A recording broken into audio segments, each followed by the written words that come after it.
The number one selling product of its kind with over 20 years of research and innovation. Botox Cosmetic, out toxin A, is a prescription medicine used to temporarily make moderate to severe frown lines, crow's feet, and forehead lines look better in adults. Effects of Botox Cosmetic may spread hours to weeks after injection, causing serious symptoms. Alert your doctor right away as difficulty swallowing, speaking, breathing, eye problems, or muscle weakness may be a sign of a life-threatening condition. Patients with these conditions before injection are at highest risk. Don't receive Botox Cosmetic if you have a skin infection. Side effects may include allergic reactions, injection site pain, headache, eyebrow and eyelid drooping, and eyelid swelling. Allergic reactions can include rash, welts, asthma symptoms, and dizziness. Tell your doctor about medical history, muscle or nerve conditions including ALS or Lou Gehrig's disease, myasthenia gravis, or Lambert-Eaton syndrome, and medications, including botulinum toxins, as these may increase the risk of serious side effects. For full safety information, visit BotoxCosmetic.com or call 877-351-0300. See for yourself at BotoxCosmetic.com.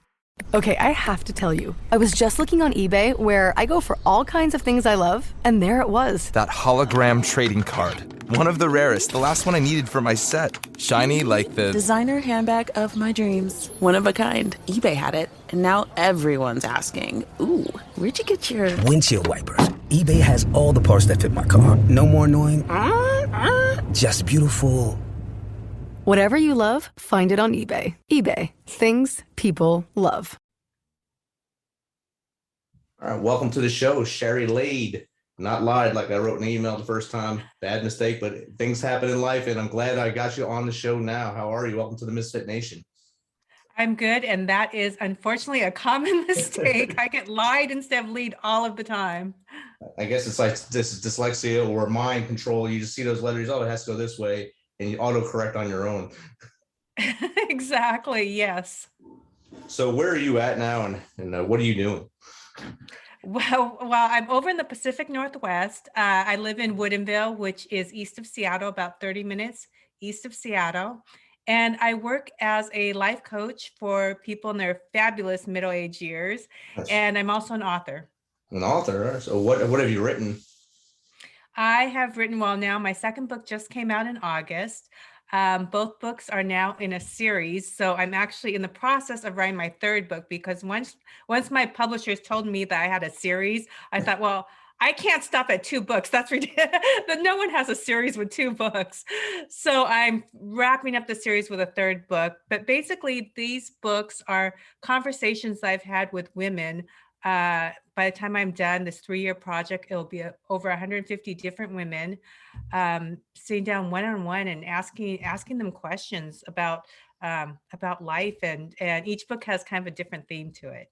Awesome. So you do 2 books, that's just a sequel, and it's not Star Wars envy at that point. You gotta get the 3 and then wait a couple of years and do 3 more. Yes, exactly. You know how the formula works. Yeah, do 3, 3, 3, and they get people all confused and stuff. Yes. So what led you to writing, for one, and also being a life coach? Sure. Well, the first thing that came was the life coaching before the writing. And honestly, well, let's take a step back. And we've talked about my name and how people switch lead from lied. And I think I told you in an email, I remember distinctly when people did that on purpose. And so from schooling, I became an attorney. So I practiced law for 15 years before becoming a life coach, well before. And when I was a criminal prosecutor, sometimes the other side would purposely say lied and say the prosecutor lied instead of prosecutor lead, or they would say mislead. So they had a lot of fun with my name. Oh, wow. So that's why I started as. I went into that right after school. And from there, I practiced, like I said, for 15 years. And then I stayed at home for a while with my kids. And as my kids got older and I finally got to a point where, hey, I can do actually kind of what I want to do, as opposed to maybe what I thought I should do in my 20s, and be more purposeful with my life. And there are a number of things that happened to me between that time of 20s and actually, I have to say, I'm now in my 50s, that led me on this path. And the last of the series of events was a cancer diagnosis at 47. And because of the way I went through that journey and the response I got from others, because I was very public with what I was learning and what I was experiencing, that path led me to the career of life coaching. Nice. I mean, thankfully you're out of the cancer stage. Hopefully it's totally clear. And that's a horrible, I hate the word cancer. It should go away, and it's been around forever and we can't find a cure somehow. I don't know how, but it's a battle. Yeah. But thankfully you fought through that positively and made it to the other side. And like you said, you shared it publicly, showing people that you can fight and win. And I'm sure that's what helped you boost into the life coaching side of this. Yes, it had, and it was that, and another, a few series of events. For some reason, all my life teaching seemed to happen through actual experience. I would like my next life teaching to be through reading a book or maybe listening to a podcast. But it went back to I had 2 hip replacements in my 30s, and wow. And then in my 20s, I was in a catastrophic car accident where I had to learn how to walk in my 20s again. So there are all these different things that for some reason I learned through actually experiencing. But I figured that there are a reason that these things were given to me. And I thought that they were given to me so that I could help other people who go through life struggles and whatever stuff life kind of throws their way, like it does all of us.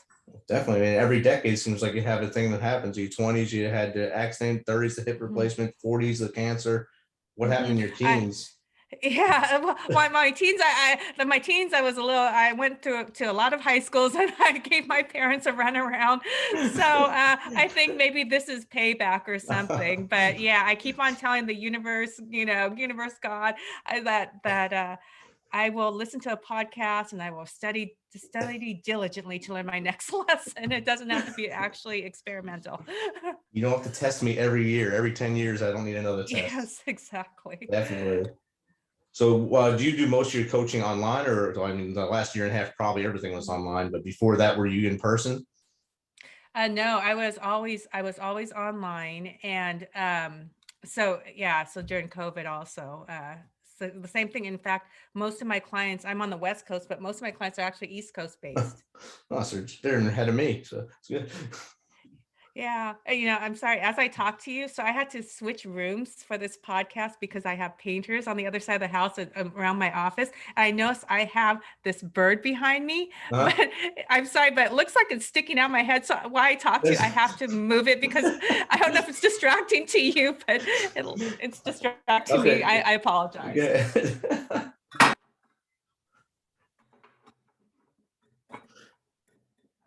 Maybe I'll just take that off. That's a little bit better. Make sure nothing's coming out my head. Actually, I was looking at the books behind you at first, the pink and yellow books. So I'm guessing those are your 2 books. They are. Yeah, yes. Is the next one going to be blue? Well, that's a good question. It just may be blue. It has to go along in that color scheme because now it's a series. Now it's a series. You got to go or mix them 2 together and find out what that makes, and ask the auto companies what pink and yellow makes in their eyes, and it'll come up some weird color. Yes. So you're in the Pacific Northwest, outside Seattle. Are you a Seahawks fan? I am. It's been a difficult year. It's been painful. It's a rough year. My wife's favorite player is Tyler Lockett, since she went to Kansas State too, and so she roots for them as well. Nice. Well, she's smart, but she's probably pretty sad this year. Yeah, a little bit. I'm always sad. I'm a Giants fan, so every year's hard. So you two both are transplants. You don't live. You're not in New York, are you? No, I'm in Tennessee now. Okay. Yeah. I retired from the Army here and met her in Georgia, and now we're both here. So nice. We settled here, so it's pretty easy lifestyle here. Yeah, I hear really good things about Tennessee. I've always wanted to visit. I have a cousin that just moved over there. They moved there from California, and they're enjoying the Tennessee lifestyle. We get a lot of people from California now, strangely. I bet this past year you did. I actually heard a statistic that 10% of Americans moved this year, relocated. Oh, I bet. Right here, they're selling 100 houses a day. Wow. Yeah. That's how many people are relocating here. So it's kind of crazy. And I'm sure that's something that, as a life coach, people ask you, should I do? Should I up and move my family now? or should I just take this gamble and do something? How many of those questions just get thrown at you? And I woke up this morning, I want to leave my house. What should we do? Yeah, especially during COVID. So during COVID, I actually started doing a lot of pro bono work. And it originally started with, okay, I want to help people who are economically affected by COVID. All right. And then pretty soon I dropped that requirement because everyone was affected, either economically or emotionally. It's been a hard 2 years for a lot of us. And so yes, the relocation has come up a lot of times, and it was interesting. So the second book, I wasn't planning on writing, but for COVID, and I was taking a master class in which from Robin Roberts, the reporter, and she said her mom taught her to make her messes her messages. And so the second book is my interview of women asking them what is their mess that became their message. Nice. And for a lot of them, these were things in their lives that they actually didn't take time to go back and look at because they were just fighting through it like we do to get through it. So this was the first time they looked back at these messes that they've had. And they were things that people were experiencing during COVID, like loss of job, either, loss of home or not getting the home that they wanted, relationships falling apart. And, it's interesting talking to these women. We realized that a lot of times these messes actually led us to something better and greater, a better job, a better career, a forced career change that turned out to be more fulfilling, a house in a better neighborhood, a better apartment, a more fulfilling relationship. So hopefully all these messes that we've had during COVID are actually leading us to something greater. And you might be someone's publisher without even knowing it right now, since you're giving all this advice. Now they're thinking, oh, I can do that same thing. I have a lot of messes. I can make myself a lot of books. And that message can get out to help others. It's not just the changing your lifestyle and getting that message across for yourself. You can look back and say, I did this and I learned my lesson. So now you need to look at and reevaluate what you're doing, because you're going to do the same thing and maybe bounce forward with me. Yes, I think everyone has a book in them. Everyone has a story to write, and a very interesting story, as you probably know, with talking to all these people through your podcast, that everyone has such an interesting story if we sit down and take the time to ask the questions. And just listen. Sometimes if you actually listen to hear instead of listen to speak, it helps out a lot, because when I was in the military, you just have to do. You do it or you don't. You do it, you get yelled at. That's it. You do your job. And as I got out, I hit that wall of what am I going to do with my life now? I don't know what to do with my hands because I have no boots to wear now. And then I realized I have value to the world. I can do other things. So for 2 years, I mentored other veterans, and then I got my current job where I train soldiers and then do this as well. So I do two things at once now. So it's pretty cool. I do my day job and then I do podcasting for my side gig. Well, I bet your ability to teach and train is enhanced by your conversations that you have through your podcast. I don't know about you, but when I was talking to people, it was like free therapy for me. Exactly. As I was writing my book and learning about other people's stories, it made me a better person and a better communicator. And probably a better coach as well, because now you're learning from probably hundreds of people, and now you're getting little tidbits of advice from them as you're going through giving them advice, but you're also soaking it in. And I was interviewed today on a British radio station. He asked me what do I get out of podcast, and I said exactly that. I said I just released my 59th episode today on just a whim of starting a podcast this year, and of those 59, every conversation was amazing. I learned something new from every person I talked to. And it just helps me. I told them I'm writing a book called 13-Step Guide to Success. And I'm getting better ideas. I love the number 13. Yes. I love the number 13. That's great. Yeah, you'll have to let me know when that comes out. I'm sure I could use that in my coaching. And I like that's not 20 steps. Yeah, so that'd be too much. That'd be my sequel. The 7 extra steps later. And then you'll need a third book to make it a series. Some other weird number, yeah. Yeah, but the lessons I'm learning are, like you said, it's I can put a value on it. It's valuable. I'm learning so much on the fly, and well, just technologically too. I'm learning too. So it's a lot of stuff I'm learning at my middle age, over 50. So it's good. Oh, you're welcome. You're in the over 50 club also? Oh, yes. I turned 51 on Wednesday. Oh, okay. I've got a year ahead of you. I'm 52 in December. Oh, see, happy birthday early. Thank you. Thank you. Holiday birthdays. Woohoo! Yeah, because we had forgotten sometimes, especially when Yeah, it's the yeah, day before definitely. Thanksgiving this year. So, Yeah, definitely. Well, I really quick little story. I actually don't know my actual birth date. really? Because yeah, I'm originally from Korea, and I was orphaned in Korea. And I don't know if you know this, but Korea was the first country to start international adoptions, and this follows the Korean War. Because of all the babies that were left, all the Right. Euro-Asian and Ameri-Asian, is that it? Yeah, Emery. Babies that were left, yeah, Amerasian, that's it, Yeah. that were left in Korea. And so I'm actually considered part of that first wave of international adoptees, even though I'm younger than the Korean War, but A little bit. I'm considered part of that first wave. So I actually don't know my true birth date. And they gave it to me, and they had to put it in the holidays. They could have, I could have been something at like June, would have been greater. They just spun the wheel and said, "This is the day you got born." Yeah, yeah.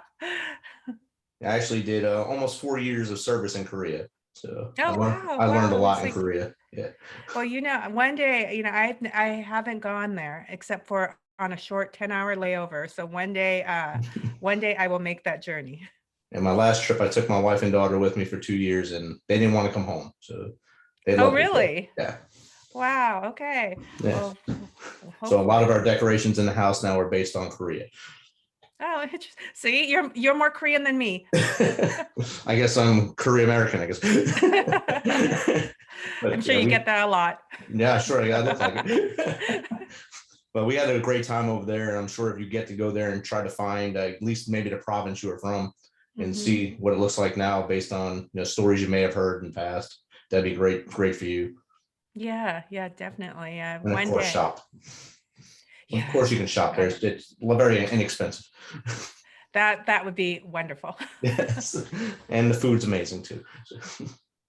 Perfect. So you It's on saw my talk list. about the 50-50 friendship, girlfriends and more. How's that work Mhm. out? How's that help people doing that? Yeah, so the first book was called The 50-50 Friendship Flow, and that kind of came organically.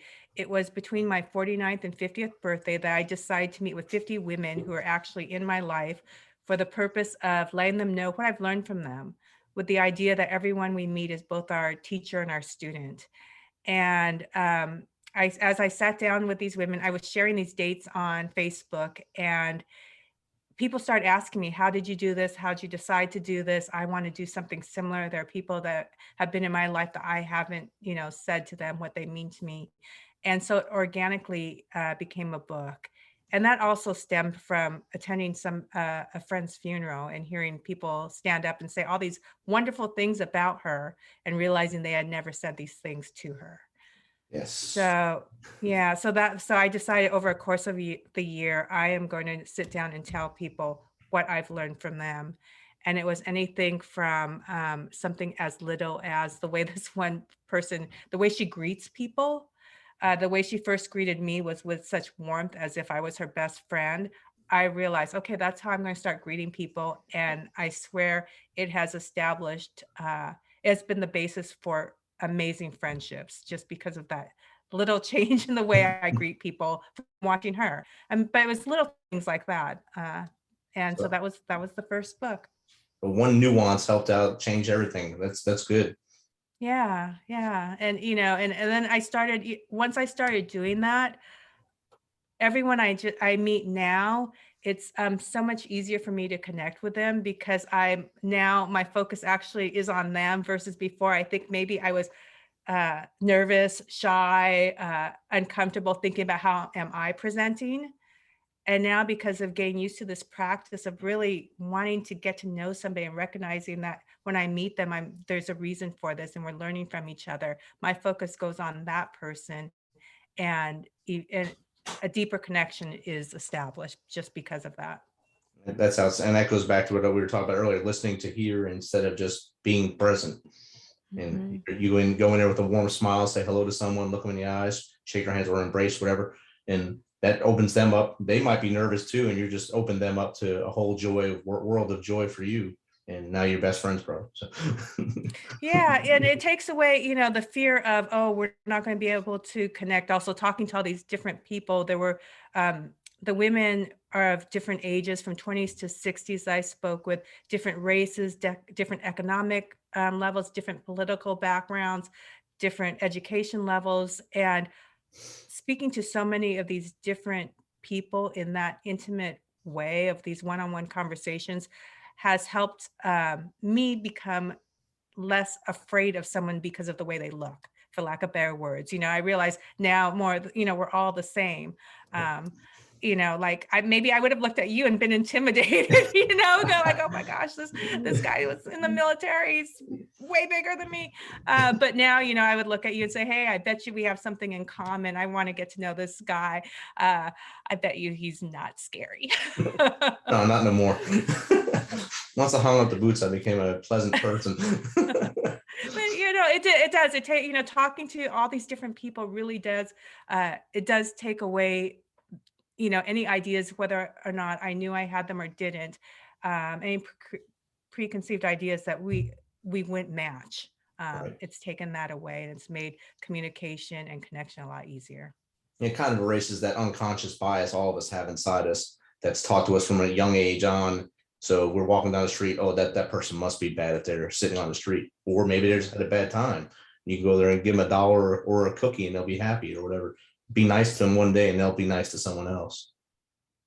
Yeah, in fact, in my Make Your Mess Your Message, one woman I spoke to spoke about her son who was on the streets. And we have I don't know about Tennessee, but we have a really difficult homeless problem here in Seattle. And I didn't realize until I spoke to her how numb I've gotten towards the homeless that, I would get to a stoplight and I try not to make eye contact. And after speaking to her, and I have known her, she used to be my former paralegal. I've known her for over 20 years. And after speaking to her and her sharing her story, I started carrying backpacks in my car filled with supplies. And now when I get to the corner, I make eye contact, I roll down my window. In handing over the backpack, I have these conversations at the stoplights, and they're short, but a lot of times they're the best part of my day.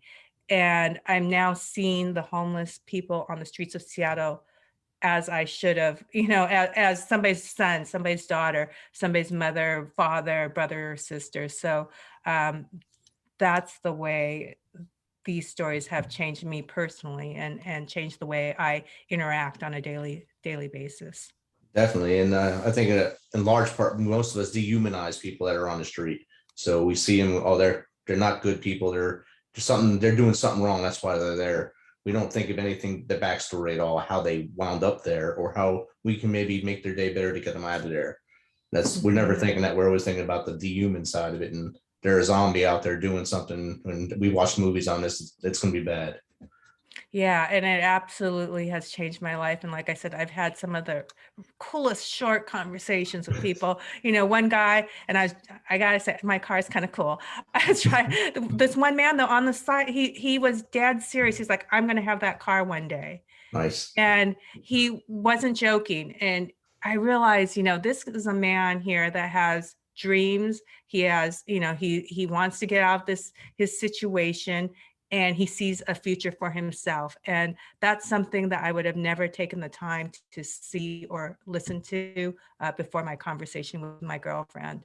So right. That was a pretty cool day.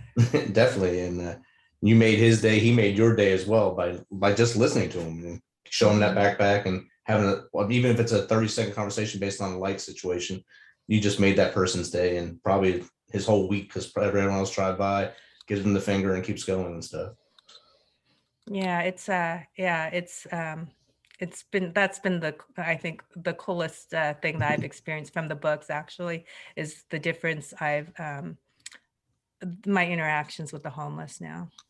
And I like that you had the age group from 20 to 60. That's a large gap there. And I'm sure the 20-year-olds were saying they're having troubles with something, and you're probably inside saying, that's not trouble. But it's just a hurdle right now. It's not really trouble. You got to deal with it. And then the 60-year-old, you told that person, what are they talking about? It's not trouble.